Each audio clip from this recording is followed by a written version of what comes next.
So I prayed to the God of the heavens and answered the king. If it pleases the king, and if your servant has found favor with you, send me to Judah and to the city where my ancestors are buried, so that I may rebuild it. Take your Bibles and turn with me to Nehemiah. We will actually start with verse 11 out of chapter 1 this morning. So it says in Nehemiah 1, verse 11, "Please, Lord," as Nehemiah, as we saw last week, as he's praying to the Lord, he says, "Please, Lord, let your ear be attentive to the prayer of your servant and to that of your servants who delight to revere your name, and give your servant success today, and grant him compassion in the presence of this man." And at the time, he says, "I was the king's cupbearer." So you move on to chapter 2, verse 1. It says here, "During the month of Nisan, in the 20th year of King Artaxerxes, when wine was set before him, I took the wine and gave it to the king." Now, from where we were last week, where we started off in Nehemiah 1, verse 1, where it said, "During the month of Chislev," to the point where we find ourselves today in verse 1 of chapter 2, where it says, "During the month of Nisan," there's about 4 months that have passed. So there's a bit of time here. As we saw, we were looking in chapter 1, and we saw the prayer that Nehemiah had over his homeland. A homeland he'd never been to, a place he'd never been to. As far as we know, he had never been there. He's always lived in captivity in Babylon. He'd always been away from his homeland. He'd always been serving, the king of Persia. So he's been away all of his life. He's just heard stories. He's heard stories that have been passed on from the parents, the grandparents, family, people that he knew, other people in the Jewish community. And he's just heard of what it had been like. And in the middle of that, we find there had been a time where several years earlier, a group of Jewish settlers had been sent back to Jerusalem to actually begin the work of rebuilding the walls and rebuilding the community and rebuilding the temple. And we find where, not much had been done. We know that because as we opened up last week in chapter 1 of Nehemiah, and we found the report from Nehemiah's brother about the destruction that still was there, the disgrace that was still there throughout Jerusalem. And this burdened Nehemiah so much that he began praying. And as he was praying, probably the response of most of us, when you hear of something that's broken, something that's not working, your first response is you want to go and you want to do. You want to serve. You want to start putting things back together. You want to start making the list. You want to start. So you guys are list makers. Some of you guys, you want to start making the phone calls. You want to start just working on things and putting it back together. In the life of this church, for those of you who have been here for a while, during the time when there was a combination of things that just came together, and there were people leaving, and we found that in the church across America. In that time, you probably thought, how can I fix this? You were probably asking the question, or maybe you might have been thinking about your exit strategy at the same time as others had made their exit. And in the midst of all that going on, I'm just curious, again, don't say it out loud, but I'm curious, what were you thinking?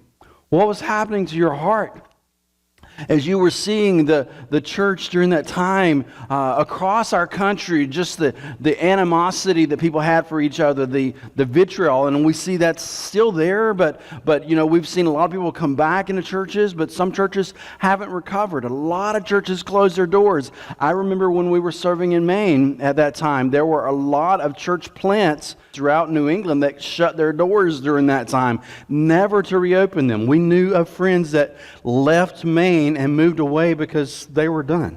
There was nothing left when they left, and our hearts grieved for them. And at the same time, in the place where you found yourself as a church, if you were here at that time, you probably went through a time of grieving. You went through a time of questioning the future, of even questioning your future here. And your situation is similar to what we find here with Nehemiah. And probably even in your life, there have been times when you've looked at the destruction that's come to your family or come to your workplace or whatever the relationships are around you. You've seen destruction come there, and you've wondered, what do you do? And sometimes you've wondered, which side do I take? And at some point, it moved from all those things to maybe being angry at certain people for what they've said, what they've done, how they reacted, the people that they turned against you, the people they turned against something that you loved. And so all these things are swirling about, and here Nehemiah finds himself concerned for a place that he's never been. So concerned that, though your first response might be, and I tend to be this way, to just get out there and start putting things together. Okay, I'm gonna go to Jerusalem. I've never been there. I'm not sure how to get there, but I want to find the map. I want to look it up. I want to find the fastest camel I can find, and I want to get there so I can get to work, and I want to try to get everybody that I can to come and help join in the work. But we noticed last week that's not how he began. He heard the news. He was brokenhearted. He was in distress. He was saddened. He was grieved over this deeply, where he wailed, where he cried, where he fasted.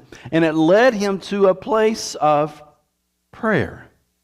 A place of not, how can I work this out? But God, I don't know how to work this out. But you have got to do something, because we are your covenant people. And we're scattered. And you still care for us, because that's the covenant you made with us. And you said that was our home. And you said that you were going to plant us there. And God, I'm not there. And I see that most of your people, they're not there, but we are still your people and we're scattered. So God, how are you going to work this out? So it wasn't a question of what can I do first, but the question first was, God, what will you do? And then as time went on, how will you use me? Because now we're looking at 4 months happening between these two chapters, from the point where he hears of the news to the point where we see his prayer. And there were a lot of other prayers happening. It wasn't just what we saw there. But as God, by His Spirit, has ordained that we could read this, this is sufficient for us. And we see here a heart of someone who was broken for something God cared greatly about. And it wasn't so much about Jerusalem, even though God did care about the city. It wasn't about necessarily just even the city or the walls. It was about the people. It was about God continuing what He said He would continue. It was about God finishing what He said He would finish. When the Messiah would come from that region, and look, there was destruction everywhere.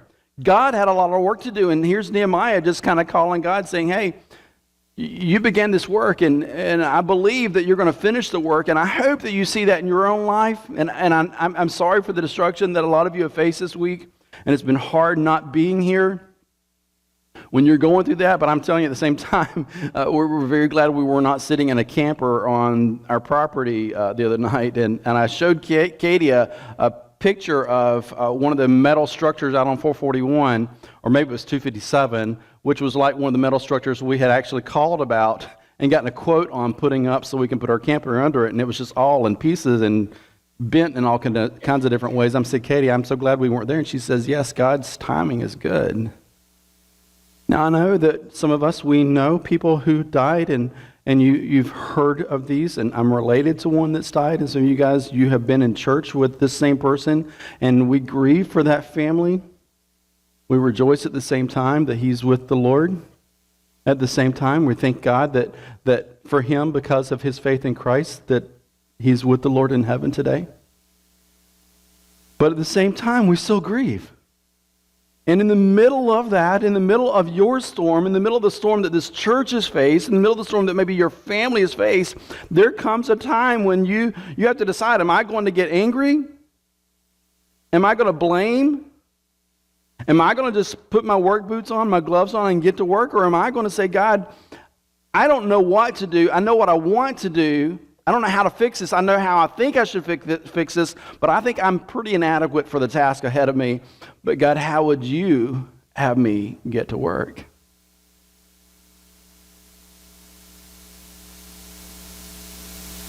Probably some of you have faced a time in your life, and we've lived it, where things have gotten so messy you just didn't know where to start.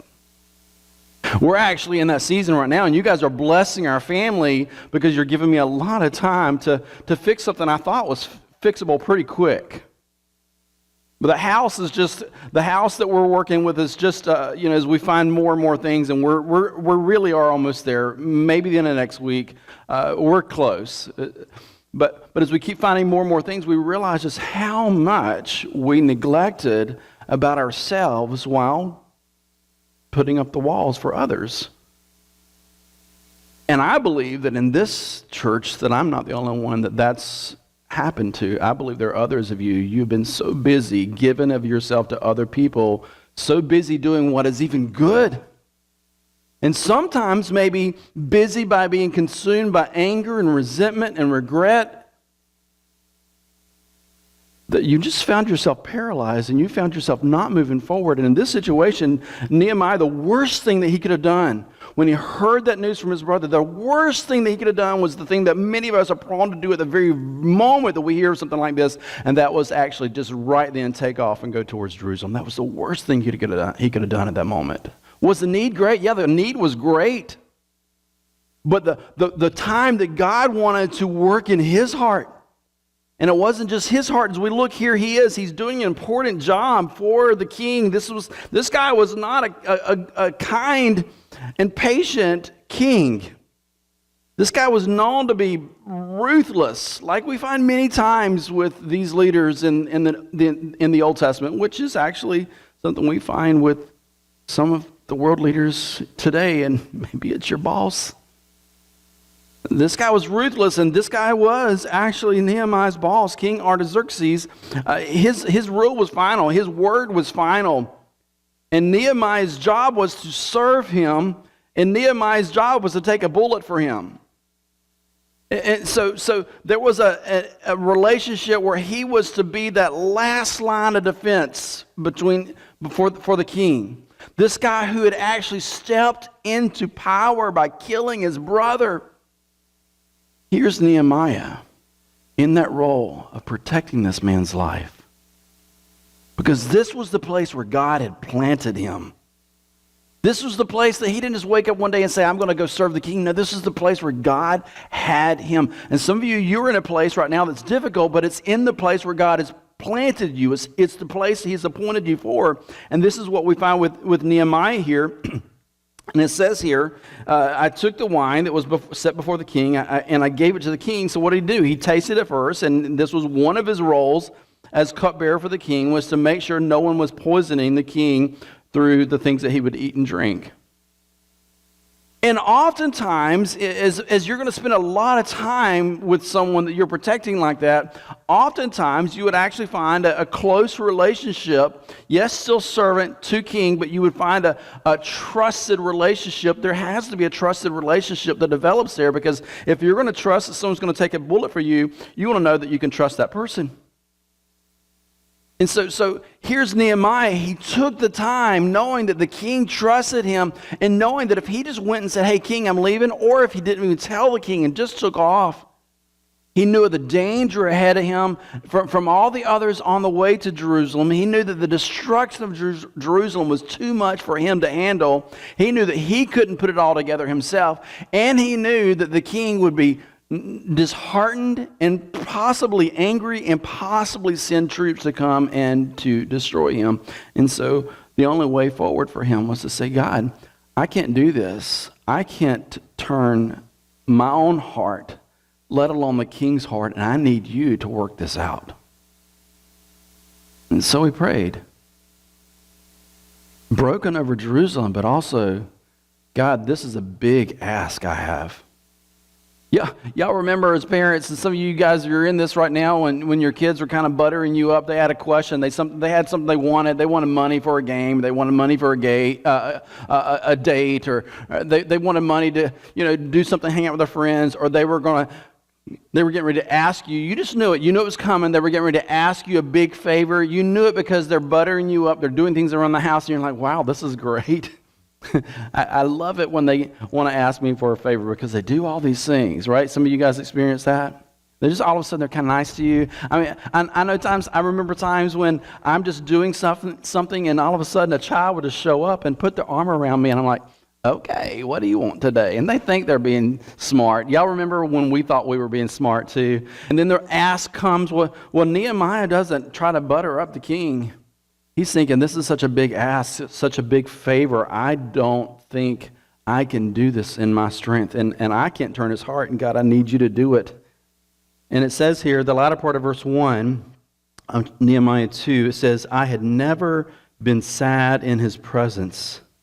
So the king said to me, why do you look so sad when you aren't sick? This is nothing but sadness of heart. And look at what Nehemiah says. He says, I was overwhelmed with fear. Y'all see that word? I was overwhelmed with fear. This is not a fear where you're afraid you're going to lose your job. I mean, that's a pretty intense fear. This is probably a fear where you've had the test with a doctor and you're waiting for the results and you're pretty sure it's not what you are hoping for. This is an intense fear where he's overwhelmed. Why? Because part of his job, an expectation, a rule for him in relating to the king was that he was not to make the king sad. He was not to burden the king. He was to lift the burdens from the king. He was to see to the king's every need as the king would desire, whatever that might be beyond just being the normal roles of a cupbearer, but he could never be sad in the king's presence, because to do that would be implying that he was sad about the king being his Lord. That he was not happy about having to do what he had to do in relating to the king, that he was unhappy with the king. And so it says here that he was overwhelmed with fear because he was afraid of what the king might do to him. And so quickly we find in verse 3, he replied to the king, may the king live forever. I mean, that's pretty important for you to get out there. Maybe you're a stutterer, but hey, you get that as quick as you can. May the king live forever. Hey, I'm sad, but I'm not sad with you. I'm all for you. I want you to live forever. Making very clear here that in that role here, he wants that to happen. But he also says, why should I not be sad when the city where my ancestors are buried lies in ruins and its gates have been destroyed by fire? And so this is where he starts letting his heart out to the king, which is a very vulnerable place, right? If you've ever let your heart out, if you've ever borne your heart out to someone, shown them your heart. Some of you guys, you thought that person was the one and you kind of liked them and you went beyond the thing where you said, do you like me, circle yes or no, or do you want to be boyfriend or girlfriend, yes or no, circle. But it was a really serious conversation. I know when we first did that, we thought that was serious too, right?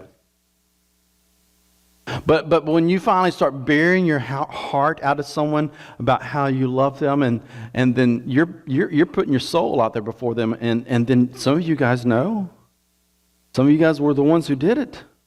You said, no, there's nothing here. There's nothing here between the two of us. Here he is bearing his heart out before the king about his burden. His burden was a burden that would actually say to the king, if he wasn't careful,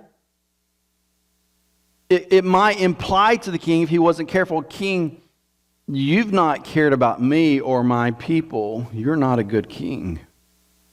So you know this was something he had to bathe in prayer, and sometimes that would have been the best thing for us if we could have, instead of just opening our mouth and trying to fix the situation that needed to be fixed, if we could have just stopped and prayed and said, God, help me. When you were overwhelmed with fear, when you just had the overwhelming sense of doing and fixing and working it out, to just stop. Just stop trying to be in charge. Stop trying to be that person who says, oh no, nobody's going to bother me. There was this lady on the plane last night. I'm trying to prepare for being here today, and we leave Boston 7:30ish or so.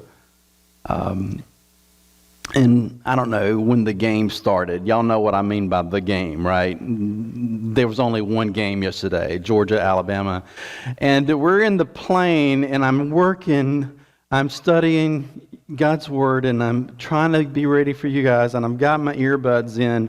Lady by me, she's trying to sleep and she's coughing, and I'm like, oh Lord, please don't let me get germs. Guy next to me, he's being great, and I'm in the middle, and I'm like, just thank you, Jesus, nobody stinks today. You know, I actually texted my wife that this morning, that night before we took off. I said, I'm in the middle seat, but nobody next to me stinks. It's a good day to be flying. But then all of a sudden, some point, I hear this woman behind me shouting and yelling, and I kind of look back, and I'm wearing my Georgia hat, and eventually I realized, I kind of paused what I was listening to, and I realized she's watching the Georgia-Alabama game, and I turned around and said, "Are you watching the Georgia-Alabama game?" She said, "Yes, 28-0, roll tide." I'm like, obnoxious Alabama fans, cannot stand them. Cannot stand them. And I think she said it was first quarter only. I'm like, oh, that's horrible. And so when I get to Atlanta, I just kind of I tried to, not hear anything else she had to say the rest of the night. Because she saw my hat, she said, "Oh, I'm sorry." No, you ain't sorry. And then get to Atlanta, and I asked Katie, I text her, turn my Wi-Fi or my plane mode off, and I'm able to text Katie and said, "What's the score?"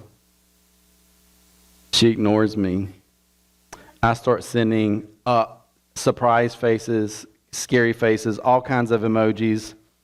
And finally, she types in, she says, "Do you really want to know?" And I'm thinking, well, yes, why would I ask you if I don't want to know? Yes, I want to know.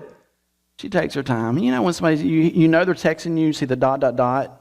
And you're like, "Can you please just say something? All I have to know is the score." And she types, I think, 33-7. I'm like, oh. Well, I'm like, well, there was an obnoxious Alabama fan. She's like, "Yeah, truth." Behind me. Anyhow, going through, and I was grateful that we almost pulled it out. And, I know some of us, we just want to say, Coach Kirby needs to do this and do that. Well, he's the coach and we ain't, and there's a reason for that. But so many times in a situation like this, we want to be the critics on the side and tell how things need to be done, but we don't do anything. Or we look here and we're overwhelmed in fear and we're just paralyzed, which is what I thought was happening to our team for some time. When I heard 28-0, I'm like, oh my goodness, they're just scared and can't do anything. It reminded me of West Lawrence anytime we ever played Dublin. But that fear comes, that moment where you're just like, hey, and you're wanting to tell everybody what to do. And here in this moment, he goes and he says to the king, he's thinking about all of his needs, going back home where he's never been, all the things that have happened in Jerusalem, the destruction by fire, thinking about the disgrace that is there in a place that should be declaring the glory of God, as we looked at last week, but it's not because it's in ruins. A place that should have been declaring to everybody, this God is the only true God, the God of the Israelites, the God of the Jewish people, and this God is one day going to raise up a Redeemer to save the world. But Nehemiah knew that the way things looked, that was not the declaration that's being made, and so he grieved over this, and now he's thinking, how can I say what I need to say to the king? And look what happens, verse 4.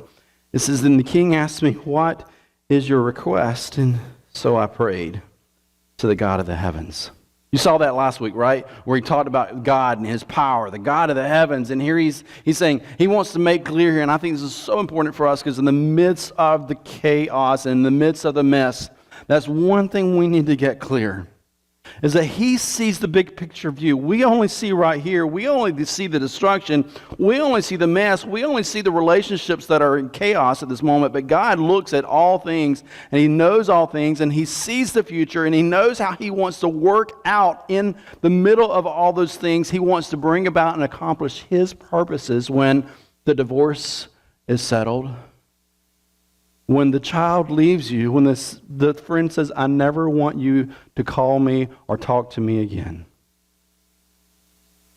That he is the God of the heavens. And we should do what Nehemiah did, even if we don't feel like it, and if we don't know the words to say, but we simply say, "God, you are God." And in that quick moment, we don't know how long it lasted, but I think it was probably quick, he prayed. God, and it might have been something so simple, and I don't want to minimize Nehemiah, but Nehemiah was a man just like you, just like me. A fallen person who needed the grace of the king. A person who doubted, as we see here, a person who feared, a person who didn't know how to work everything out, and then it says here, he prayed, "Lord, I don't know what to do, help. Lord, help me to get the right words." We don't know the words. You know, in that moment when you got something big to say and you're afraid of how you might say it wrongly, or you might say the right words, but maybe your tone might be something that might indicate to the person something that you did not intend to indicate. It's like the worst way to communicate something like this would be through text, right? You know, some of you guys, you remember the days when people stopped coming in to say, I'm quitting my job, to the point where they emailed, and now people text. And some people just don't even show up, and you realize after a couple of weeks, well, they're not coming back. Some of you have had relationships that ended that way. And so Nehemiah doesn't do any of those things. He prays. I'm afraid of getting the wrong message out there. I'm afraid of what this king could do to me, and I know I need to be careful. He says that he prayed to the God of the heavens. And I would hope that as well, we don't know Nehemiah's heart, but I would hope that it would also be of Nehemiah at this moment. And I hope that this would be true of you when you stop and you pray. And it wouldn't even be about necessarily just your protection, but also, if he's God of the heavens, I want him to be glorified in this.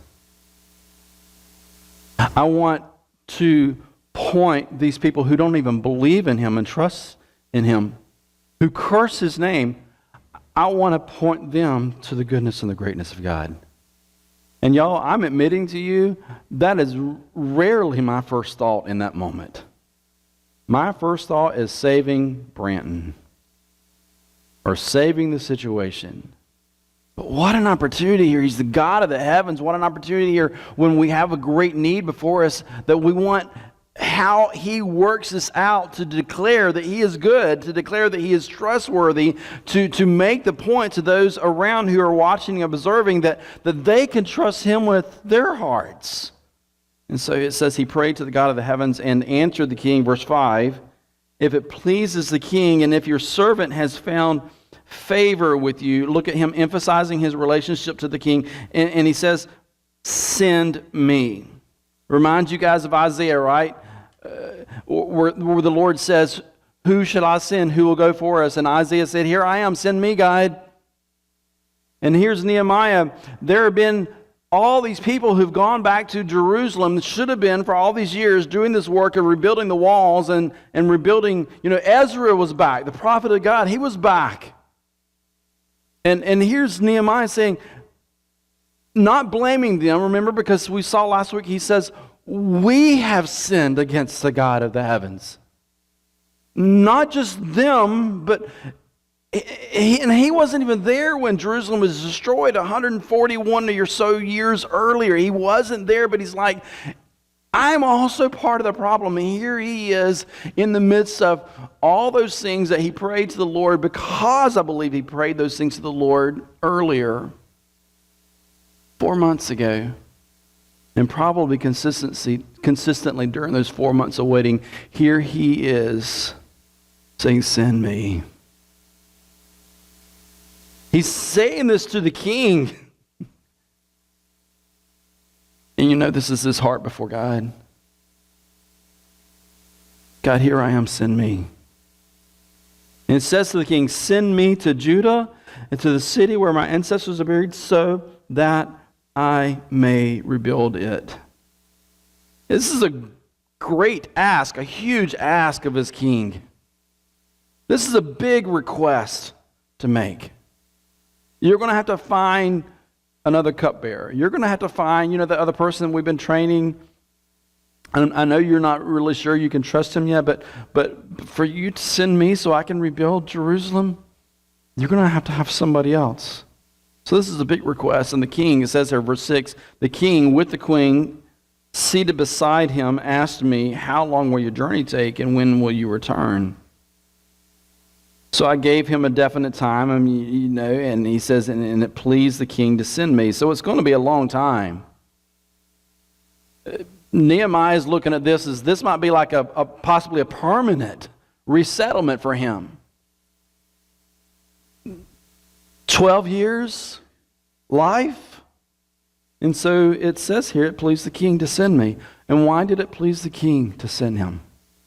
Because Nehemiah spent all this time in prayer for God to turn the heart of the king.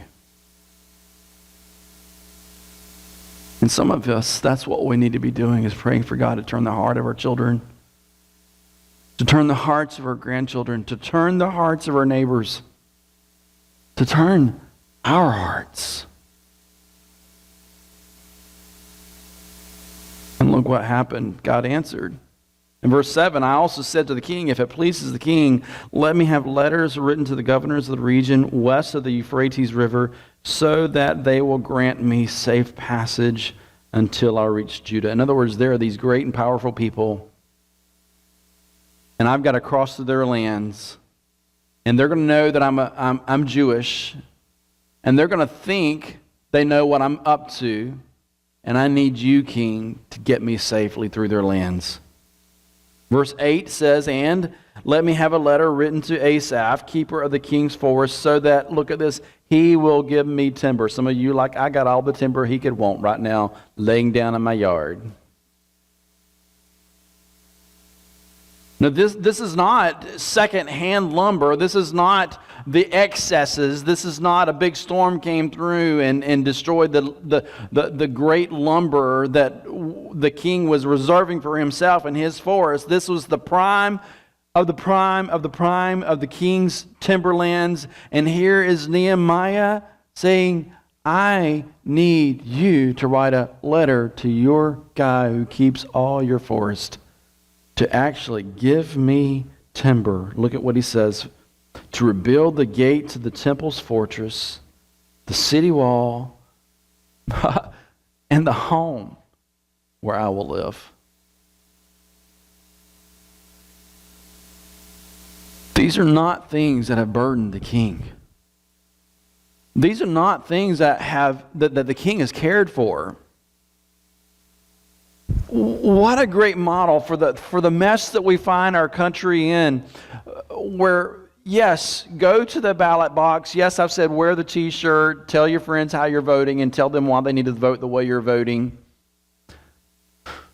But look at the way the situation that was desperate, where there were people who didn't care about this desperate situation, who could have fixed this messed up situation just like that. Look at the way Nehemiah approaches this. He comes and spends all this time before God in prayer and asking God to turn the heart of the king, to prepare him, Nehemiah, to say the things he needed to say before the king and to turn the king's hearts. And look what he's doing right now. He's asking a big ask of the king. This town you don't care about because it's still in ruins. This city wall and even the home, not where I'm living right here serving you, but the home where I will live, to go and leave you and do the thing that really burdens my heart and breaks my heart. And that I believe that breaks God's heart and declares disgrace to the world about the God that I serve, the one true God. I want you to be concerned enough about me and value my relationship with you enough that you would let me not just go, but that you would give me the timber and the resources from your own supplies, your best supplies, to go and take this. And all the people that are needed, all the people that need to come and fell the timber that need to be involved in getting and transporting this timber to where it needs to be, and a place where I could live apart from you. That's a big ask. And he goes on to say the second part of verse 8, the king granted my request. Don't you just wish, I do, don't you just wish you had the boldness of Nehemiah here? But I really don't think it was about his boldness. I think it was about his heart being as putty in God's hands. I think it was about his will being bent before the Lord, because this was something that could have taken Nehemiah's life if the king wasn't ready for this conversation. But the king granted his request. Why? Not because of Nehemiah. Not because he did a good job and the king was still alive because nobody poisoned the king. No. The gracious hand of my God was on me. You see that right there? Me. What did I say? Nehemiah was a man just like you. Nehemiah, as one of God's chosen people, as an Israelite, one of God's covenant people. You, if you've given your life to Christ, You are one of his covenant people. You weren't born physically into that family like these people born as Jewish people into the covenant people of God. You were grafted into that. That God loved you so much, he came after you, and yes, for them as well. He came after you through Jesus so that you, by faith in Jesus, that you would be saved. And so here you are as well. In the same way as Nehemiah, someone who God loves and values, but we don't think about that, do we? We think about that being for those people. Because if God cared for me so much, if he cared for my situation so much, I wouldn't have all this chaos around me. If he cared for our church so much, we wouldn't have all this chaos around us in our past, not where we are today. But he says the gracious hand of my God was on me. Listen, I believe this. When everything looks hopeless around you, so easy to say this to others, but hard to receive it for yourself. But when you see all the mess and the chaos around you, God is not saying that he doesn't care for you. When that storm came through, it's not God saying, I don't love you. Some would say that was God's judgment. No, I don't see that. That was God's grace for all those who were saved in the midst of this to keep you safe in the storm. The result of sin of Adam and Eve in this land is that there's brokenness in the world. The environment's not being controlled by our hands. Yeah, it might be changing, but it's always been changing. Yeah, we might have some impact upon it, but God's bigger than all that. And here's God protecting you. In my case, he kept us from getting down here on our timeline. I say this with a heart towards you. When I was engaged to Katie, big hurricane came through. It was going one direction. Hugo that went through Charleston. We were in Raleigh. We were in grad school at this time. We were engaged. She was in one part of Raleigh. I was still in class in seminary in Wake Forest, lived an hour away in Chapel Hill, and our professor didn't get the word. We didn't have cell phones back then. You didn't have some, a way of just hearing about things happening. And all of a sudden, at some point, the storm had turned, and this long, 3-hour lecture, and before you know it, I've got an hour to go home, and I'm going home, and there are transformers blowing left and right, and people are being killed on the roads, and I make it home, and the next morning it's like an explosion happened. I haven't seen much here, but I remember getting off the interstate in Cochran, coming that way, and just finally being able to see trees close enough and trees down, and seeing a little bit of destruction, seeing a little more, seeing pictures of you guys, talked to a lot of y'all, left message for you, a lot of you guys on Friday. I remember, though, being in the middle of a storm like that and a hurricane in the middle of that night when I finally got back to the place where I was staying in Chapel Hill, and every time a tree, you start hearing that cracking, there are trees all around the house, and so what do? You get up and run like a monkey, not knowing where you're running, because you don't know what's safe, because you don't know which way the tree's going, and just hoping that you're going to be okay. And Katie sent her car, which she loved, a little red car, a little sport car that I didn't like because it was too short for me. It was a sports car, and I had to ride like this because I didn't have room to sit up. She sent it to her friend's house for safety. That thing was crushed, destroyed. And I liked the car that she replaced it with, which became our family car afterwards. But that was a hard thing. And in the middle of the destruction around you, that's a hard thing. And in the middle of that, the question becomes, God, if you cared for us, why did that happen? Obviously, and this is where we begin to rationalize in our minds, obviously you didn't care for me like you cared for them, because look at what happened to me. Look at what happened to Jerusalem. You obviously care more about these people than you care about your people, but Nehemiah's like, no, the gracious hand of God, my God, was on me.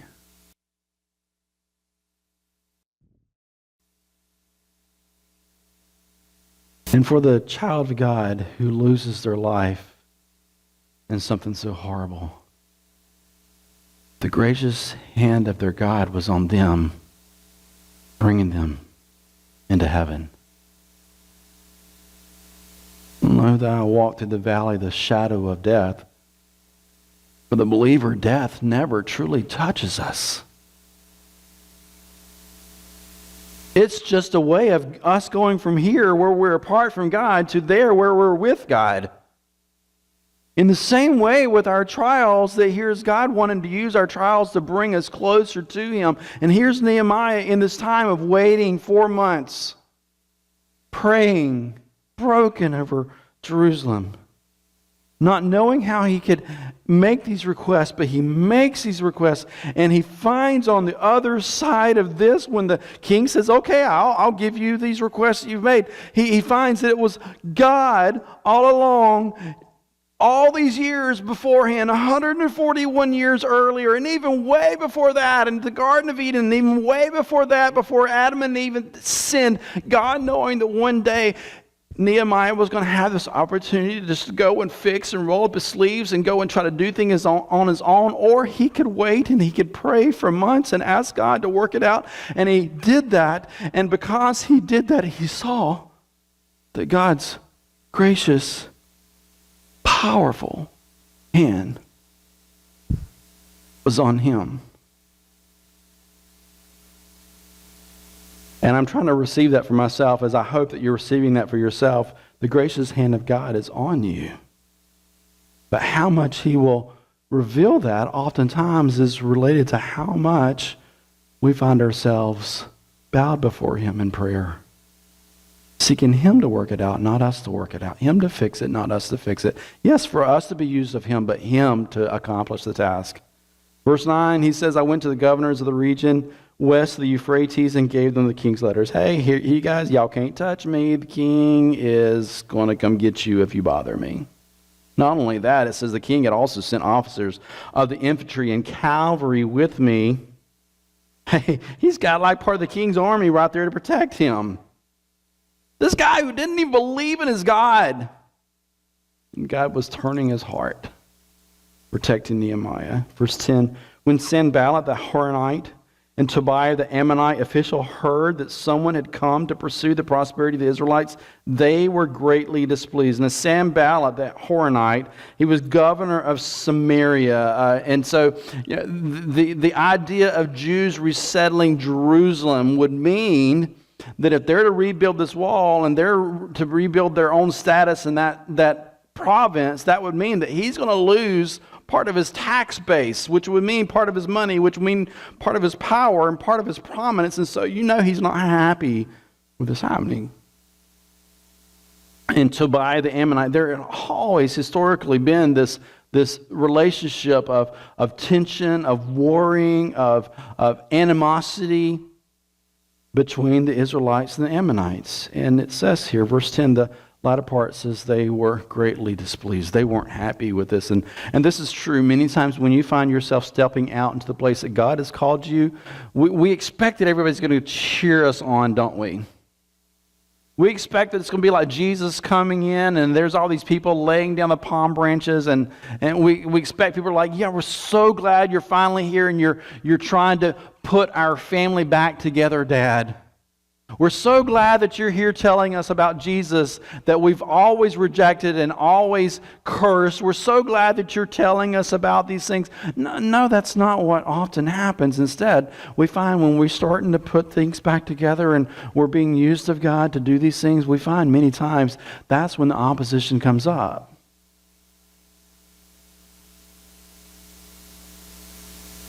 That's where, in the case of where we have served all these years, people would come up all the time and say, wow, New England's so beautiful, and it is.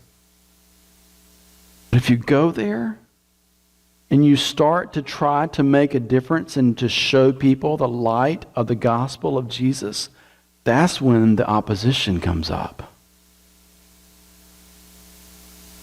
That's when they come out after you. And if you just say, okay, I'm okay with this part of my family, this part of my neighborhood, this part of our city here, these people just not caring about God, not walking with God, well, God's going to get them. You have that kind of attitude, then you're probably pretty much being left alone by Satan in regards to any kind of activity of him caring about what you're doing. But the very moment when you say, God, here I am, send me. Oh, you want me to get involved right here? Okay, I'm going to get involved right here. When you do that, and you start being used of God, rebuilding the walls, leading people to the Lord, being used of God to serve in this kind of a way, that's when the opposition comes out. Because that's when the target is on you as far as Satan is concerned. So they were greatly displeased. In verse 11, after I arrived in Jerusalem and had been there 3 days, I got up at night and took a few men with me. So this journey at this point, 2 months by foot. Camel didn't work out, I guess. Everybody had them rented already to go somewhere else. 2 months by foot. He finally gets there, and now he's there 3 days and finally gets up at night. He's like, okay, I've got to start figuring out what to do. He gets a few men to go with him, but look what he says, verse 12. I did not tell anyone what God had laid on my heart to do for Jerusalem. The only animal I took was the one I was riding. So if you were a doer, and I'm not talking about Home Depot, if you were a doer in the sense that when you find the situation, the need before you, especially in today's world, we have the tendency to want to tell everybody. Before we know what we're doing or how we're going to do what we're doing, we just want to go tell everybody. And maybe we might have noble intentions in doing that. Sometimes we probably don't. It might be pride. But many times when we get ahead of ourselves like that, what happens is we announce that we're doing this, and God's like, hey, I want you to still wait on me and make sure that you're being led by me. And even as I'm leading you to work on that, to be a part of my work of fixing that, of turning that around, I want you to be sure that everything you're doing it in prayer, being led by me in my strength, in my power. And sometimes that means for a time, you don't tell anybody what you're doing. You don't tell anybody about the heart that God has given you for that situation. You don't reveal it until God says, reveal it. So he didn't tell anybody. But he went, verse 13, out at night through the valley gate toward the serpent's well and the dung gate. And I inspected the walls of Jerusalem that had been broken down and its gates that had been destroyed by fire. That word inspected there, some of your Bible versions would say examined. It's a medical term meaning to examine a wound, to determine the extent of the damage, to determine if it's fixable and how can you repair it. So he's looking. He's not telling. He's got a few guys with him. He's not telling them what he's doing in this moment. He's just, God's laid it on his heart, and he's looking. He's inspecting. He's examining the walls. He's examining these broken, burned down gates. And then it says, verse 14, I went on to the fountain gate and to the king's pool, but farther down it became too narrow for my animal to go through. Why? Obviously because of rubble. This is just showing how great the destruction was. It's a picture of when we're trying to figure it out. We're trying to, maybe it's in the midst. You go back to, and I've been through this, and you go back to the time when the church was slowly emptying out, and you're like, I don't know what's happening. I don't know how to fix this. You know, you've been there. And you're like, I don't know where to start. I don't know what to say to anyone, so what do? I think you do what Nehemiah did at this point. Sometimes you just be quiet. Sometimes when we just want to tell, we want to fix, and we want to do, God's like, no, you get where I'm positioning you, and you do what I show you to do, but if I haven't told you to speak, be quiet and trust me. Because Nehemiah, because he waited before he told the king about what he was going to do, that was the time for God to turn the heart of the king. And maybe sometimes by us just speaking out, Maybe God's not able to work in someone's heart because all they can deal with is what we said and not how God wants to work in their hearts.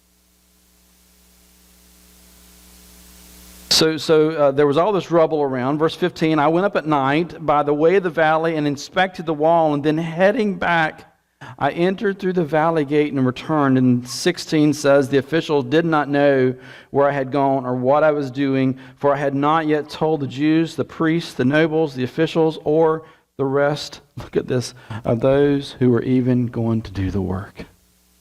Here he is, not telling even these that he knows that will be doing the work about why he's doing what he's doing. Not because he's mad at them, not because he's blamed those who've been all that time in Jerusalem and hadn't gotten the work done, not because he thinks he's better than them, but because God's told him right now, be quiet. Psalmist says, be still and know that I am God. So you guys took a cold shower this morning. Some of you guys took a sponge bath. I've been taking so many sponge baths over the last several months when I get here so late or whatever, and nobody ever complains about the way I smell, and I thank you for that. It was difficult for some of you to get here. It was too difficult for some to get here, but what a great opportunity to be still and know that He is God. That He is going to work it out. That you are His. That He is all-powerful. That He is all-knowing. That He is good. And that He's going to get you where He's taking you. So let's quickly end this. It says here, verse 17, so I said to them, you see the trouble we are in. Jerusalem lies in ruins and its gates have been burned. You see all the destruction around you. Some of us, we get stuck right there for a very long time and we just can't move past the mess. We get stuck there.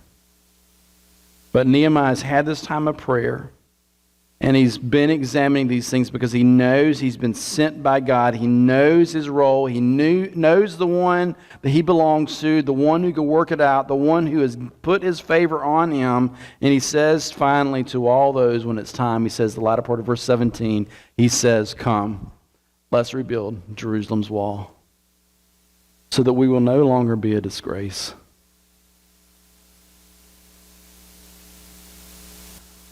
There's a story that sometime soon that will begin to tell the rest of the story or the next chapter in the story to others in our lives. And maybe you're in that same place, but right now it's a story that God's still writing. And we believe He's going to work it out in a good way, but we're wanting to wait and see the next chapter. And until He tells us we can say it, we're not going to say it. But here, right now, finally, the next chapter in the story is there, and He invites everyone into it. Hey, y'all, this is why I'm here. And this is why you're here. You see the destruction. You felt helpless. You felt hopeless. But hey, y'all, come on. Let's rebuild Jerusalem's wall. He didn't start with that, and so many times in the church, that's what we're told. Y'all, come on, let's just go. No, we want to be led by God in His way and His time and His power, dependent upon Him. And when He says it's time, and when He says, hey, I'm going to work in this way, and when He says, okay, let's get up and let's rise and let's rebuild, when He says it is time, that's when it's going to happen, and that's when we want to say this, not first. First is prayer. And in the middle of this, it's prayer. Beforehand, we can't do this. In the middle of this, we can't do this, but God can. So what do we need to do? We need to say, let's rise and let's rebuild as God leads us so that His people, that His name will no longer be a disgrace. It doesn't rise and fall on you. It rises and falls on God, but God has invited you, He's invited us into this story that He is writing so that He can declare through you, through the work that He will accomplish through you and through others with you, that He is God. That all those that are seeing all the disgrace around, that they will see that he accomplished it. So he says, I told them, verse 18, I told them how the gracious hand of God was on me and what the king had said to me, and they said, let's start rebuilding. Verse 18, the second part, let's start rebuilding. And their hands were strengthened to do this good work. And they're getting ready. They're ready to start moving the stones. They're ready to start doing the work. And then verse 19, sure enough, when the people said, okay, let's go and let's join you, Nehemiah, then the opposition comes out again. Verse 19, when Sanballat the Horonite, Tobiah the Ammonite official, and look here, y'all, we got another one. And Geshem the Arab heard about this. And this is not just them. These people represent all their people behind them. This isn't just three people who are loudmouths, who are troublemakers.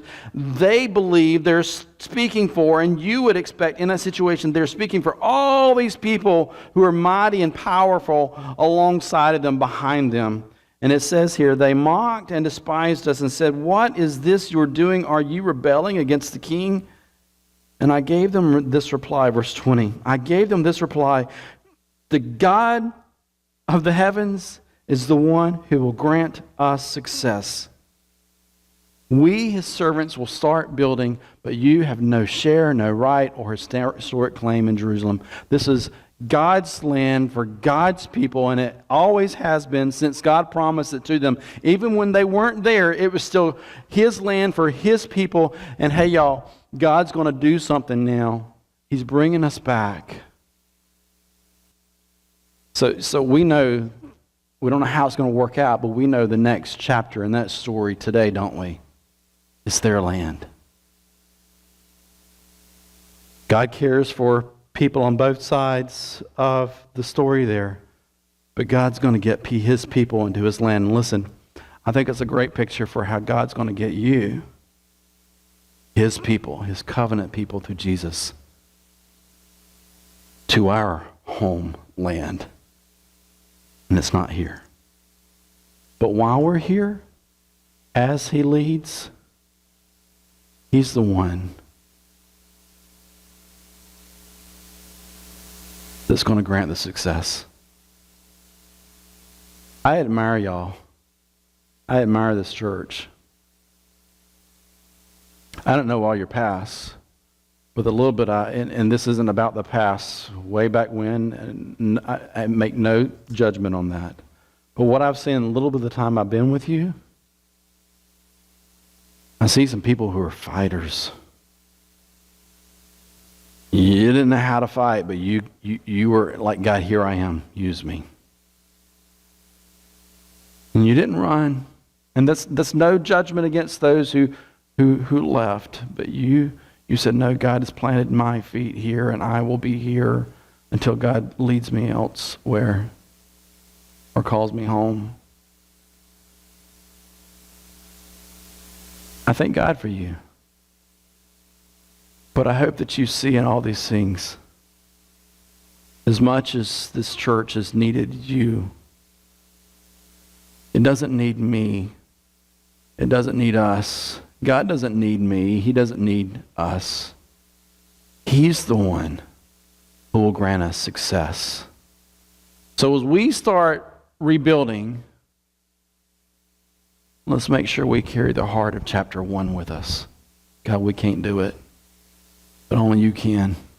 I'm overwhelmed with fear. I don't know where to go. I don't know how to fix it. I don't know where to start. Y'all remember when you woke up, if you went to sleep after the storm, and you look out and you're like, I don't know what to do. And there are people still saying that.